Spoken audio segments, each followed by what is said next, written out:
Welcome back to a special edition of the Casey Campbell podcast. Casey Campbell with you, of course. We are pleased to be joined by the one, the only Jane Horal. How's it going?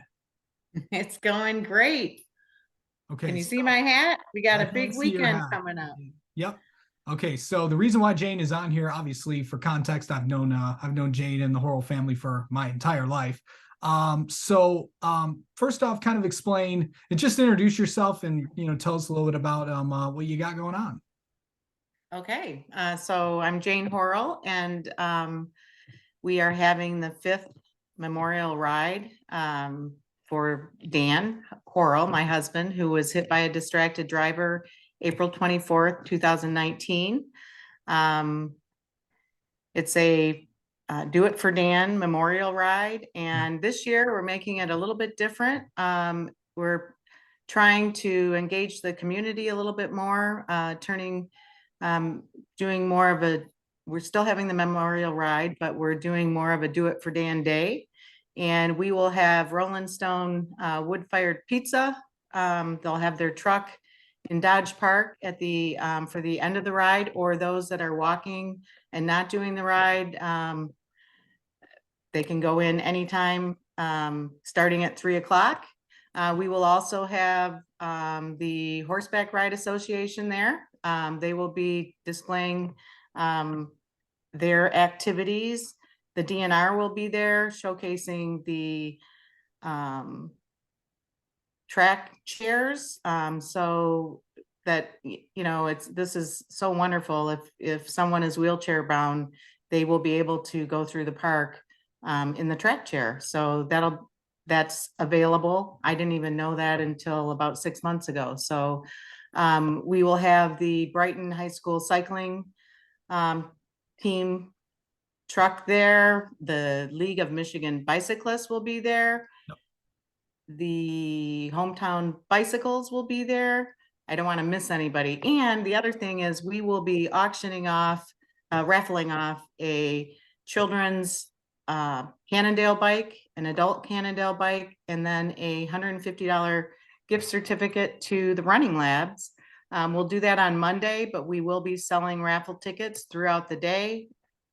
And so they're $2 a ticket or 6 for $10. Yep. Okay. So yeah, it's going to be a jam-packed event, and I believe it's Sunday. I believe it's this coming week, Sunday at Island Lake. Yes, Sunday starting at 2:45 in the JCPenney Green Oaks parking lot. There's a connector. Actually, that connector was paid for by Mike Levine, and it connects right into Island Lake. So the riders will start there. When they ride in and get into Island Lake, it's about 6 miles to the memorial tree, which will be decorated where Dan was hit. Our family will say a few words, a moment of silence, and then ride back the 6 miles and end at Dodge Park, where food and our community will get together. Yeah, it'll be a good day there. So obviously, for context, I know you kind of mentioned it bits and pieces there, but just kind of explain, what happened, if you can, for the audience that might not know. Okay, so Dan rode in Island Lake State Park probably 3 to 4 times a week. He would start at the end of the park, and then go to Dodge Park and then come back, and sometimes go into Kensington. But as he was at 427, as he was coming down where you turn into the lake, a driver was distracted on their phone and made the turn very early, drifted off and hit Dan. And we were able to say goodbye to him. They kept him alive, but he just had too many injuries. He had a severed spinal cord. He had a punctured lung, had a stroke in the artery in the back of his head, but he was able to stay alive until we were able to say goodbye. And again, I don't want this to happen to anybody, which is why the hands-free bills, why I got involved. A lot of other families have been doing work for 12 years on these bills. And this week, they passed in the House. Yep. And then today they passed in the Senate subcommittee. And so hopefully it will pass next week, but it doesn't mean you can't talk on your phone in the car. It just means you can't pick it up. So the 25 states that have hands-free, Yep. they have data and it supports that traffic accidents and deaths have decreased. Right now, that's reported anyways, about 50 deaths per day in our country, and it's probably more than that. Yeah. So this is something I think Dan would be really pleased to see at least something good coming out of this so that no other families have to go through what our family did. Yeah. I know, well, I was just about to mention that because what a perfect time to have you on because of course everything that's happening up in Lansing. And I know you were just actually in Washington D.C. not too long ago. What was that like? Well, I was asked by Jennifer Smith, who's the CEO of the National Distracted Driving Organization.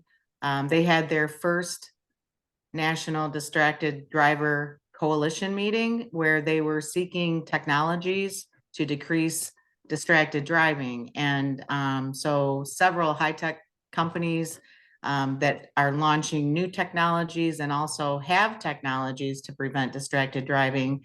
They talked about that, and then we were able to see them in action. So it was very exciting.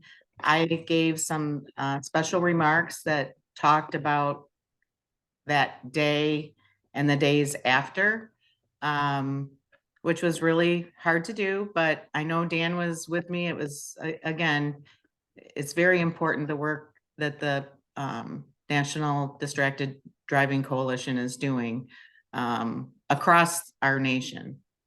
Yeah.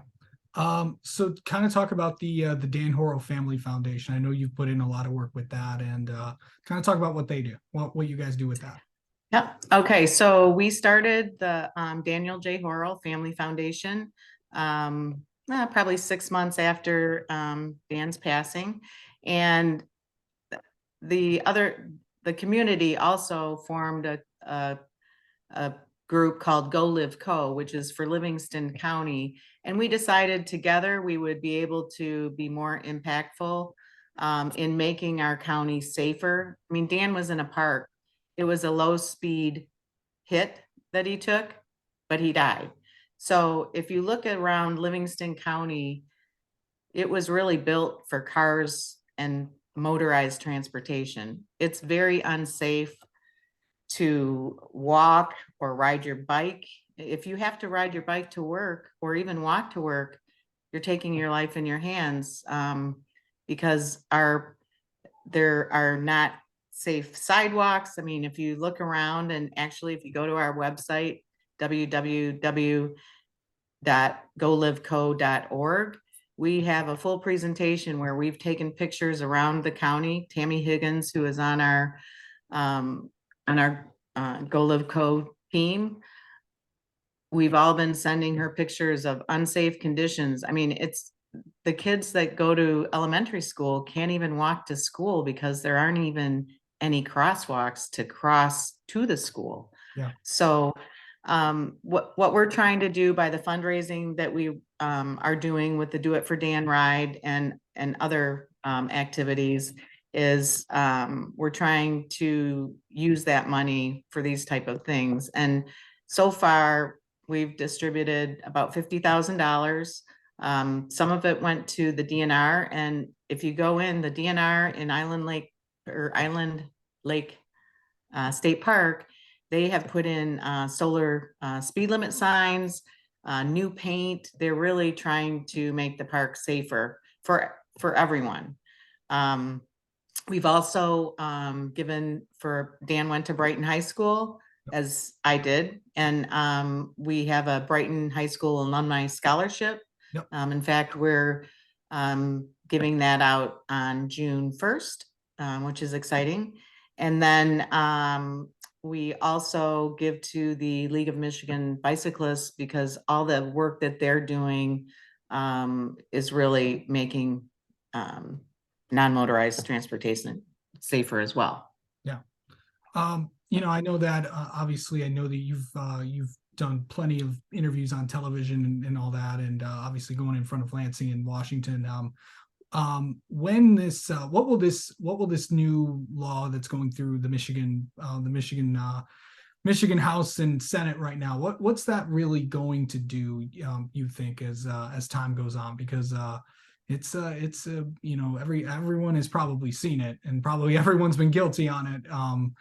Everyone using phones and stuff, when driving. What do you think that's going to do, if it passes? Well, it's going to save, Casey, it's going to save lives. I mean, and again, I used to pick up my phone and talk on it. I have a hands-free. I also have a cradle, but it's a cultural change. Right. If I can, I talk hands-free on my phone all the time now. Mhm. So, and people that don't have the latest CarPlay or, what's the other one? I can't remember, but there's cradles and, hey, Steve Kiefer offered to hand them out to anyone that needs it. And I actually gave one to a woman the other day. She said she didn't have one. She even had the high-tech, hands-free in her car, but she didn't use it. So I think it's education as well. I know that today with the Senate committee, on the third offense, they actually modified the law and said on your third offense, you would need driver training instead of, I think, of a major fine. Yeah. So, I think, believe me, no one wants this, no one wants to hit anyone with their car or be hit. If you're going to be hit by a car as a pedestrian or a cycler or a wheelchair, or if you're a runner, you're not going to survive. And the cost of all of this, it's going to bring down the cost of everything, healthcare, insurance, because it's a huge expense. I don't know if did I answer your question? Oh yeah, you did. You did. Okay. Good. And then we talked about one more thing. If people want to know more about everything that you guys are doing, especially with this weekend, if they want to be part of it, where can they go? They can go to www.golivecode.org and all the specifics. I did want to mention too that the raffle tickets are being sold at Two Dandelions Bookstore, Running Labs, Hometown Bicycles, and William Horal DDS. So, and then we will be selling them throughout the day on Sunday. All right. All right. You can go to golivecode.com for more info on all of this going on. But Jane, thank you so much for coming on and talking with us, and keep fighting for everything that I'm sure Dan would be proud of everything that you've been doing. So Thank you, Casey. thank you so Say much. hi to your family. Will do.